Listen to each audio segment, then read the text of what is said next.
नमस्कार दोस्तों, स्वागत है आप सभी का ग्रीन टीवी के खास कार्यक्रम किसान बुलेटिन में। और मैं हूं आपकी सेवक और मित्र पारुल यादव। आज के किसान बुलेटिन में सबसे पहले नजर डालेंगे पंजाब के अबोहर में आयोजित की गई किसान चौपाल पर, जिसमें किसानों को दी गई कपास प्रबंधन व मिलेट्स की खेती पर जानकारी। इसके बाद जानेंगे मध्य प्रदेश सरकार द्वारा किए गए बड़े ऐलान के बारे में, जिसके तहत अब किसानों को दिए जाएंगे 12,000 रूपए। फिर बताएंगे केंद्र सरकार के बड़े फैसले से किसानों पर क्या पड़ेगा असर, 3 साल तक नहीं बढ़ेंगे यूरिया के दाम। बीते दिन पंजाब के अबोहर जिले में कृषि एवं किसान कल्याण विभाग पंजाब के सहयोग से ग्रीन टीवी द्वारा किसान चौपाल का आयोजन किया गया, जिसमें किसानों के साथ कपास प्रबंधन व मिलेट्स की खेती पर विस्तृत चर्चा की गई। आपको बता दें कि इस कार्यक्रम में प्रायोजक रहे धानुका एग्रीटेक लिमिटेड के एक्सपर्ट्स द्वारा किसानों की कई समस्याओं का समाधान किया गया। धानुका एग्रीटेक के मार्केटिंग डीजीएम सुबोध गुप्ता ने इंडिया का प्रणाम हर किसान के नाम कैंपेन के बारे में किसानों को जानकारी दी। साथ ही कपास उत्पादक किसानों के लिए की गई पहल के बारे में भी उन्हें जागरूक किया। वहीं पंजाब के अबोहर से ब्लॉक कृषि अधिकारी डॉक्टर सुंदरलाल ने किसानों को कपास की खेती में मिट्टी की सेहत व उपचार के बारे में जानकारी दी। इसके बाद फाजिल्का के मुख्य कृषि अधिकारी डॉक्टर जहांगीर सिंह ने किसानों को सरकार द्वारा चलाई जा रही कृषि योजनाओं से अवगत कराया, जबकि RRSPAU के एग्रोनॉमिस्ट डॉक्टर मनप्रीत सिंह ने कपास की खेती में उर्वरक एवं पोषक तत्व प्रबंधन के बारे में बताया। इसके अलावा DES plant protection farmer advisory service centre Abohar PAU से डॉक्टर जगदीश अरोड़ा ने कार्यक्रम में मौजूद किसानों को मिलेट्स की खेती और कपास प्लांट प्रोटेक्शन की आवश्यकता व खासियत से रूबरू करवाया। गौरतलब है कि चौपाल में करीब 250 से ज्यादा किसानों ने शिरकत की। वहीं कार्यक्रम में मौजूद रहे कई प्रगतिशील किसानों को धानुका एग्रीटेक और ग्रीन टीवी के माध्यम से प्रशस्ति पत्र देकर भी सम्मानित किया गया। मध्य प्रदेश के किसानों को एक बड़ी खुशखबरी देते हुए हाल ही में शिवराज सरकार ने ऐलान किया है कि प्रदेश के किसानों के खातों में सालाना 10 नहीं बल्कि 12,000 रूपए की राशि भेजी जाएगी, क्योंकि प्रदेश सरकार ने मुख्यमंत्री किसान कल्याण योजना के तहत किसानों को भेजी जाने वाली सालाना 4,000 रूपए की राशि में बढ़ोतरी करने का फैसला किया है, जिसके मुताबिक अब सरकार की तरफ से हर साल किसानों को 6,000 रूपए उनके खातों में आर्थिक सहायता के तौर पर भेजे जाएंगे। ऐसे में केंद्र सरकार की PM किसान सम्मान निधि योजना के तहत मिलने वाली राशि को मिलाकर किसानों को सालाना कुल 12,000 रूपए का लाभ मिल सकेगा। हालांकि ये लाभ केवल मध्य प्रदेश के किसान ही उठा सकेंगे। जानकारी के लिए आपको बता दें कि इस बात की जानकारी हाल ही में मुख्यमंत्री शिवराज सिंह चौहान के द्वारा राजगढ़ जिले में किसान कल्याण महाकुंभ को संबोधित करते हुए दी गई है।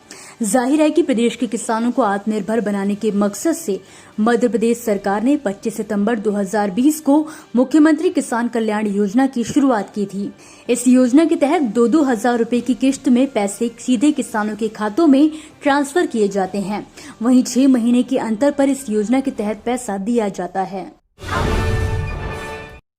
हाल ही में केंद्र सरकार द्वारा किसानों के हित में एक बड़ा फैसला लिया गया, जिसके मुताबिक सरकार ने 3,70,128.7 करोड़ रुपए के एक विशेष पैकेज को मंजूरी दी है, जिसमें 3,68,676.7 करोड़ रुपए यूरिया सब्सिडी के लिए है। ये रकम अगले 3 साल तक के लिए है। खास बात यह है कि इस प्रस्ताव पर कैबिनेट ने भी अपनी मंजूरी दे दी है, यानी अब 3 साल तक किसानों को यूरिया का कोई अतिरिक्त पैसा नहीं देना होगा। किसानों को 45 किलोग्राम यूरिया की बोरी पहले की ही तरह 266.70 रूपए में उपलब्ध होगी।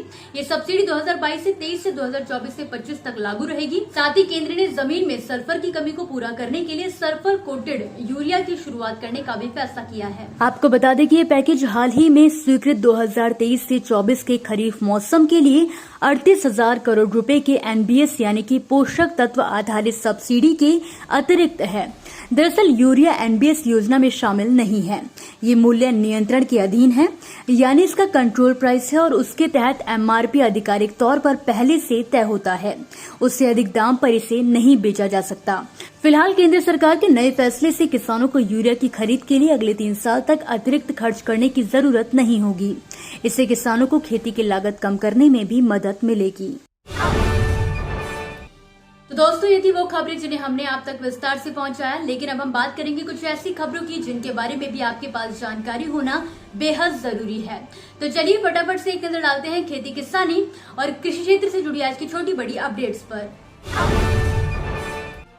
महाराष्ट्र के औरंगाबाद जिले के सिल्लोड में बोकड़दन रोड पर बीएसएनएल ऑफिस के पास स्थित शेवंताबाई मंगल कार्यालय में आगामी 30 जून को कृषि एवं किसान कल्याण विभाग महाराष्ट्र के सहयोग से ग्रीन टीवी द्वारा किसान चौपाल का आयोजन किया जाने वाला है। खास बात यह है कि इस चौपाल में कपास प्रबंधन व ट्रैक्टर टायर रखरखाव व मिलेट्स की खेती पर विस्तृत चर्चा की जाएगी।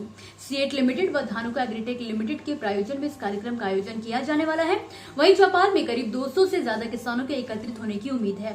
औरंगाबाद व आसपास के इलाकों से जुड़े ग्रीन टीवी के दर्शकों से निवेदन है कि शुक्रवार 30 जून को सुबह 9:30 बजे कार्यक्रम का हिस्सा बने जरूर पहुंचे। झारखंड में किसानों को धान की खेती करने में आसानी हो और समय से धान की बुआई कर सके, इसके लिए अनुदान पर किसानों को ब्लॉकचेन तकनीक का इस्तेमाल करते हुए धान का वितरण किया जा रहा है। इसकी शुरुआत सबसे पहले प्रदेश सरकार द्वारा गोड्डा से की गई है। जिले के किसानों के बीच एफपीओ के माध्यम से बीज का वितरण किया गया और साथ ही कृषक पाठशाला का आयोजन कर उन्हें खेती की जानकारी भी दी गई है। उत्तर प्रदेश में प्रदेश कोऑपरेटिव डेयरी संघ यानी कि पराग को फिर से पुनर्जीवित करने की तैयारी हो रही है। इसके लिए एनडीडीबी भी पूरा सहयोग कर रही है। राष्ट्रीय डेयरी विकास बोर्ड के चेयरमैन डॉक्टर मिनेश शाह ने कहा है कि वाराणसी दुग्ध यूनियन की 2 लाख लीटर प्रतिदिन की क्षमता वाला डेयरी प्लांट आज 1 लाख लीटर प्रतिदिन से ज्यादा पर संचालित हो रहा है। हाल ही में राजस्थान सरकार ने मानसून को देखते हुए प्रदेश के 20,000 किसानों को मछली के बीज निःशुल्क देने की घोषणा की है। इन किसानों को सरकार मछली के बीज उपलब्ध करवाएगी। आपको बता दें कि इसके लिए तैयार किए गए प्रस्ताव को मुख्यमंत्री अशोक गहलोत ने भी अपनी मंजूरी दे दी है। ये मंजूरी 2 करोड़ रुपए की है। यूपी के मुख्यमंत्री योगी आदित्यनाथ की अध्यक्षता में बुधवार को ही कैबिनेट की बैठक में कृषि विभाग के एक अहम प्रस्ताव को मंजूरी दी गई। यूपी के कृषि मंत्री सूर्य प्रताप शाही ने बताया कि मंत्री परिषद ने जनपद कौशाम्बी में Indo Israel centre of excellence for fruit की स्थापना करने के प्रस्ताव को अपनी मंजूरी दे दी है। इसी के साथ आज के किसान बुलेटिन की बड़ी खबरों में फिलहाल के लिए बस इतना ही। आप मुझे दीजिए इजाजत और देखते रहिए ग्रीन टीवी। नमस्कार। देखिए ग्रीन टीवी यूट्यूब पर भी, बस सब्सक्राइब करें और बेल आइकन दबाएं।